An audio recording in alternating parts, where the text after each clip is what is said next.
Hi friends, welcome to rapid review. Here is the review of the movie little miss నైనా. కొద్ది రోజుల క్రితం మలయాళంలో రిలీజ్ అయిన ఈ సినిమాని ఇప్పుడు తెలుగులోకి కూడా డబ్ చేసి ఈటీవీ విన్ లో రిలీజ్ చేశారు. ఈ మూవీని ఫ్యామిలీతో చూడొచ్చా అంటే కొన్ని romantic scenes and adult dialogues అయితే ఉన్నాయి. సింపుల్ గా స్టోరీ చెప్పాలి అంటే 6 అడుగుల అబ్బాయి 4 అడుగుల అమ్మాయి లవ్ చేసుకుంటారు. ఆ తర్వాత ఏవేవో కారణాల వల్ల విడిపోతారు. మళ్ళీ కలుసుకున్నారా, ఎందుకు విడిపోయారు, లాస్ట్ కి ఏం జరిగింది అనేదే మిగిలిన కథ.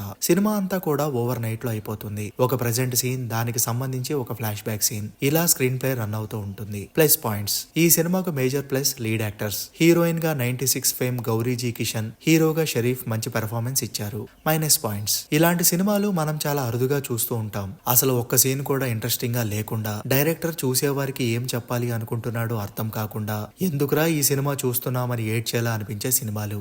దీన్ని రాడ్ సినిమా అంటే చాలా చిన్న పదం అవుతుంది. రాడ్ అమ్మ మగుడు కాదు, రాడ్ అమ్మమ్మ మగుడు అని చెప్పాలి. ఈ సినిమా స్కిప్ చేయకుండా ఎవరైనా చూశారు అంటే వారికి ఈ భూమి మీద ఎవరికీ లేనంత ఓర్పు, సహనం ఉన్నట్టు. అసలు ఈ సినిమాలో ఒక ఫ్లో ఉండదు. 2 అవర్స్ మూవీలో ఒక్క సీన్ అన్నా ఇంట్రెస్టింగ్ గా లేదు, ఫీలు రాలేదు. ఇష్టం వచ్చినట్టు ఏవేవో సీన్స్, వాటి మధ్యలో లవ్, రొమాన్స్, కొన్ని అడల్ట్ డైలాగ్స్, అంతే. సో మీ మంచి కోరి చెప్తున్నా, అసలు ఈ సినిమా జోలికి వెళ్ళొద్దు. మీ టైం ని వేస్ట్ చేసుకోవద్దు. ఈ సినిమా చూసే 2 అవర్స్ టైం ని మీరు ఏం చేయకుండా గాలిలో చూసుకుంటూ కూర్చున్నా సరే మీ టైం వేస్ట్ అవనట్టే. ఈ సినిమాకు మనం ఇచ్చే రేటింగ్ 2/10. ఒకవేళ చూసుంటే మీకు ఎలా అనిపించిందో కింద కామెంట్ చేయండి. Thanks for watching.